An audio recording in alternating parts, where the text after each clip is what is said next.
한국교회총연합이 동성애를 조장하는 평등법의 실체를 알리는 대국민 서신을 발표하며 법안 저지에 힘을 실었습니다. 대한예수교장로회 대신총회가 설립 60주년을 맞아 기념대회를 열고 100년 대신을 향한 앞으로의 비전을 선포했습니다.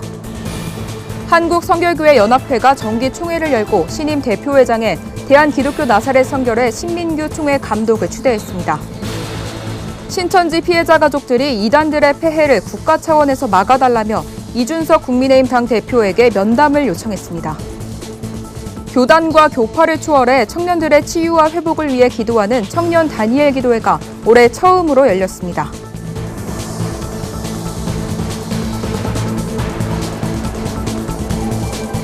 안녕하십니까. 구TV 뉴스입니다. 동성애와 동성혼을 조장하는 내용의 평등법이 발의되면서 논란이 되고 있습니다. 국회 청원 사이트엔 법안을 반대하는 청원이 등록된 지 4일 만에 10만 명의 동의를 얻었는데요. 이런 가운데 한국교회총연합이 법안 통과를 저지하기 위한 기도회를 열고 평등법의 실체를 알리는 대국민 서신을 발표했습니다. 오현근 기자의 보도입니다. 차별금지법 반대와 철회를 위해 한국교회총연합이 매달 진행하고 있는 한국교회 기도회. 최근 더불어민주당 이상민 의원이 차별금지법과 유사한 내용의 평등에 관한 법률안, 이른바 평등법을 국회에 발의하자 한교총은 이를 저지하기 위한 기도회 시간을 마련했습니다. 관련 법안이 2개나 발의된 상황에서 한교총은 평등법의 실체를 알리는 대국민 서신을 발표했습니다. 발표자로 나선 이철 한교총 대표회장은 평등법은 국민 대다수가 동의하지 않는 성적 지향과 성별 정체성에 대해 차별을 금지하고 있어 국민을 범법자로 만드는 악법이라고 볼 수 있다며 평등법이 제정된다면 가족제도가 붕괴되고 사회 질서의 근본적인 변동을 불러올 것이라고 우려했습니다. 그러면서 이 법안을 반대하는 것은 단순히 교리 때문이 아니라며 국민이 법안의 내용을 면밀히 살펴 시행 이후의 미래를 예상해 찬성과 반대의 의견을 표명해달라고 말했습니다. 앞서 열린 세미나에서 강사로 나선 조윤길 변호사는 법안에서는 모든 차별 행위에 대한 판단과 구제 절차를 국가인권위원회가 담당하게 했다며 법안 저지를 위해 함께 기도해야 한다고 강조했습니다. 이렇게 악한 법이 헌법보다도 더 높은 자리에 올라가려고 하는 이 법을 아직 모르는 데가 많습니다. 우리 하나님께서 대한민국을 불쌍히 여기시고 이 법을 반드시 나가달라고 하나님께 매달리는 연합 기도회가 일어나야 할 줄로 믿습니다. 한편 평등법에 반대하는 국회 청원은 4일 만에 10만 명의 동의를 얻어 청원이 성립됐습니다. 이에 따라 국회 법제사법위원회는 이에 대한 심사를 하게 됩니다. 구TV 뉴스 오현근입니다. 대한예수교장로회 대신총회가 설립 60주년을 맞아 기념대회를 열었습니다. 이날 기념대회 참석자들은 개혁주의 신학을 지켜온 교단의 정체성을 확고히 하며 100년 대신을 향한 앞으로의 비전을 선포했는데요. 박재현 기자가 취재했습니다. 우리는 대신으로서 역사적 개혁주의 신학을 지켜온 긍지와 자부심을 갖고 28,000 동네에 가서 우물을 파라는 개척 정신으로 재무장하여 대한예수교장로회 대신총회가 설립 60주년을 맞아 기념대회를 열고 새 도약을 다짐했습니다. 이날 기념대회 참석자들은 설립자 김치선 목사의 교단 설립 정신을 되새기며 선교 중심, 노회 중심, 목회 중심의 3대 가치로 재무장할 것을 강조했습니다. 이상재 총회장은 이번 기념대회를 통해 대신의 가치를 더욱 확고히 세워나가자며 신뢰와 존중, 이해와 협력으로 하나 된 대신의 길을 열어가자는 포부를 밝혔습니다. 간절히 바라기는 대신의 이름으로 다 흩어졌던 형제들이 모였으면 좋겠다. 지금 당장 통합은 좀 어렵겠지만 개인적으로나 노회를 구성해서 오시는 분들은 언제든지 저희들이 환영하고 이렇게 하나 되기 위해서 힘쓰려고 노력하고 있습니다. 대신 60주년을 기념한 김치선 목사의 전집도 발간됐습니다. 총 4권으로 구성된 전집은 김치선 목사의 저서 복음의 진수와 구약 사기, 설교집 등이 담겼습니다. 총회는 이번 전집이 대신의 정체성이 재발견되는 소중한 기회가 되길 바란다며 지속적인 학문 연구를 통해 대신의 역사를 바르게 정립해 나갈 것을 소망했습니다. 이날 기념대회에는 교단의 위상을 높이고 발전에 공헌한 사람들에게 주어지는 대신인상 시상과 코로나19로 어려움을 겪고 있는 교회들을 돕기 위해 펼친 희망 모금 운동 위로금 전달식. 대신에 역사를 되짚어보는 학술 세미나도 진행됐습니다. 구티비 뉴스 박재현입니다. 한국성결교회연합회 신임 대표회장으로 대한기독교 나사렛 성결회 총회 감독인 신민규 목사가 추대됐습니다. 신민규 신임 대표회장은 이날 성결교단의 연합을 위한 사업 계획을 밝혔습니다. 조유연 기자입니다. 국내 성결교단의 연합체인 한국성결교회연합회가 제12차 정기총회를 열었습니다. 한성연회는 기독교 대한성결교회와 예수교 대한성결교회, 대한기독교 나사렛 성결회 세 교단이 속해 있습니다. 각 교단 총회 임원 등 약 80명이 참석한 이번 총회에선 나성 총회 감독인 상암동교회 신민규 목사가 대표회장으로 추대됐습니다. 신 목사는 교회 내 세대 간 소통법을 연구하고 오래되고 낡은 교회를 찾아 보수 공사를 지원하는 등 주요 사업 계획을 밝혔습니다. 세 교단의 이름이라도 같이 사용할 수 있으면 참 좋겠다. 이 교리 내용을 잘 정리해서 우리 성결 고백서 같은 걸 좀 만들어서 세계 교단이 공익 같이 사용했으면 좋겠다. 동남아시아에 우리 한성의 믿음으로 교회도 하나 개척할 수도 있고. 이 밖에 신학분과, 교육분과, 해외 선교분과 등 총 10개로 구성된 분과위원회를 활성화하기 위해 3개 교단이 모여 협력 방안을 논의했습니다. 설교를 전한 예성총회장 이상문 목사는 사람이 아닌 하나님의 관점으로 성결교회의 연합을 바라봐야 할 때라고 강조했습니다. 우리가 기도해서 하나님이 이끄시는 방향으로 하나됨의 모습을 만들어가서 실주된 한국 기독교의 이미지 속에서 우리 한성연의 모습이 새로운 희망으로 떠오르고 빛으로 떠오르는 그런 거룩한 역사를 우리가 힘을 합쳐서 만들어갈 수 있다고 생각합니다.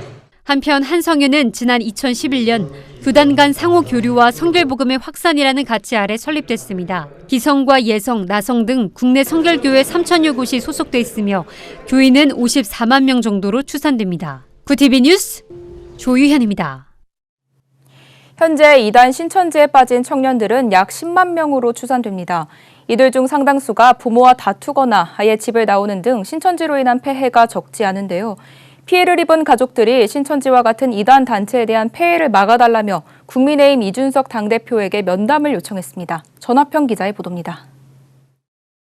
신천지를 이 땅에서 몰아내자!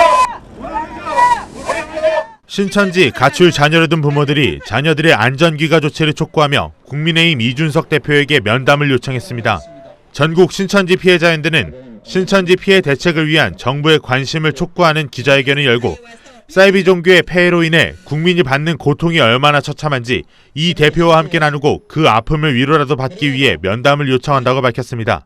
신강식 대표는 기자회견장에 나온 국민의힘 관계자에게 이준석 대표 면담 요청서와 함께 피해 가족의 호소문을 전달했습니다. 신 대표는 신천지 신도 중 10만 명 이상이 장래가 촉망되는 20대 30대 인재라면서 앞으로 이 대표와 함께 이 나라를 어깨에 걸고 함께 갈 젊은이들을 위해 피해 가족들의 면담 요청을 수락하고 깊은 슬픔을 위로해 주기를 간청한다고 덧붙였습니다.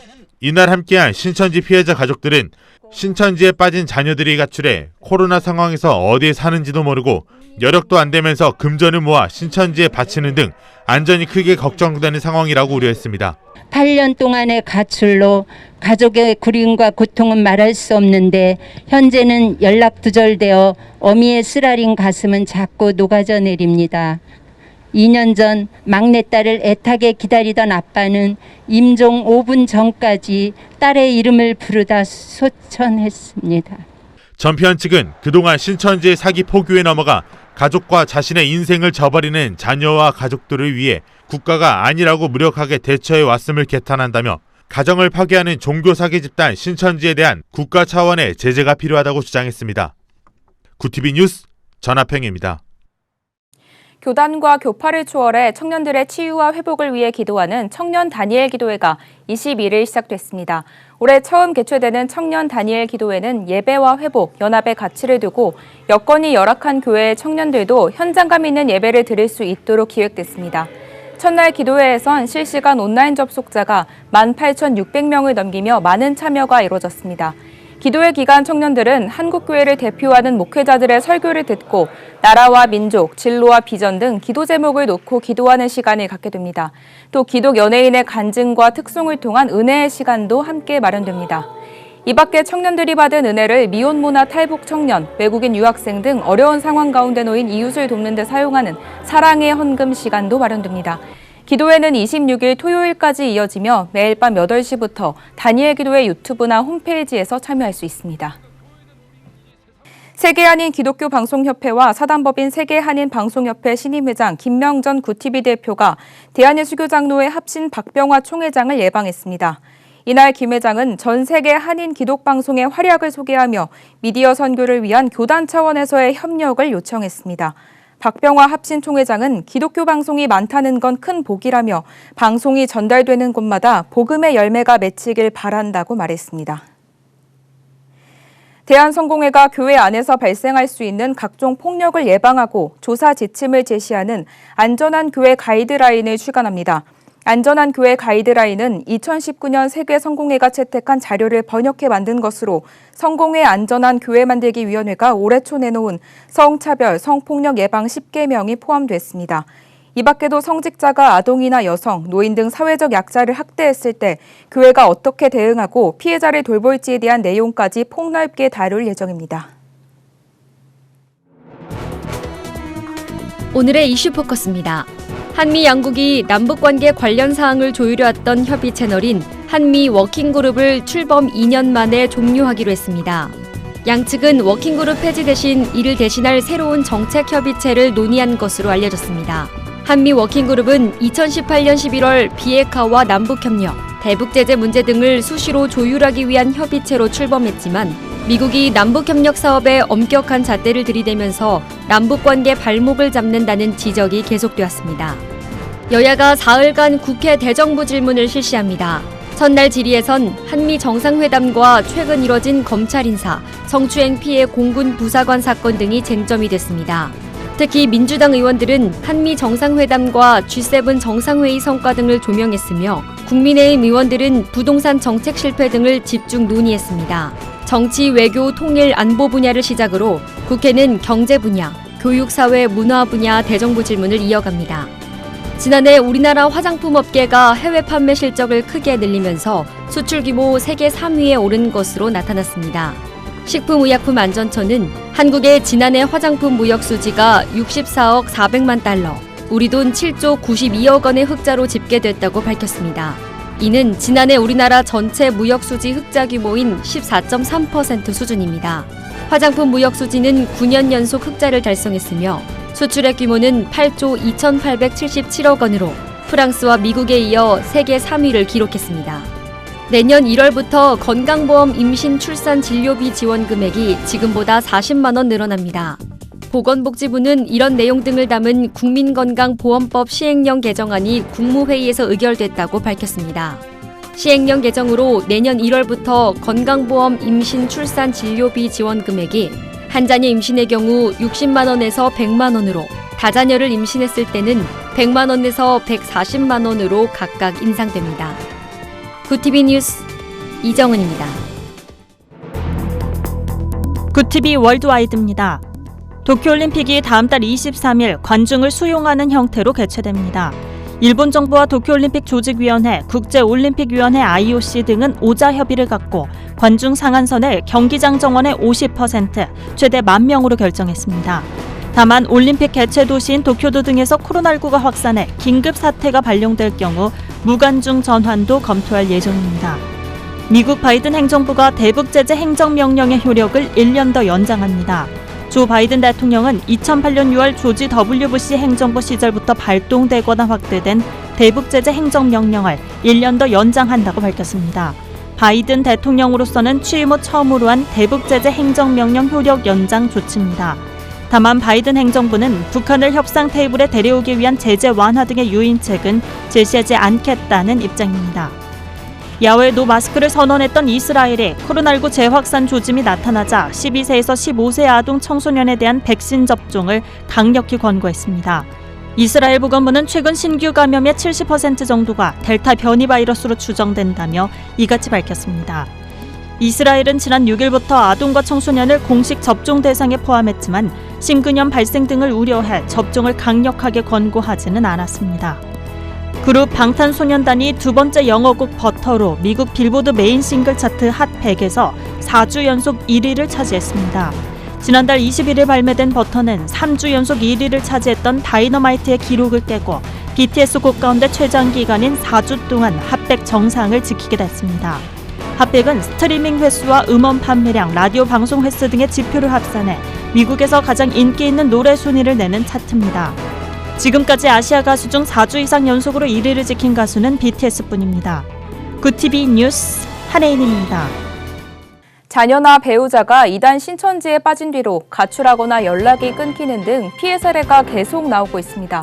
피해 가족들의 말처럼 누구나 피해자가 될 수 있는 만큼 이단에 대한 경계를 늦춰선 안 되겠습니다.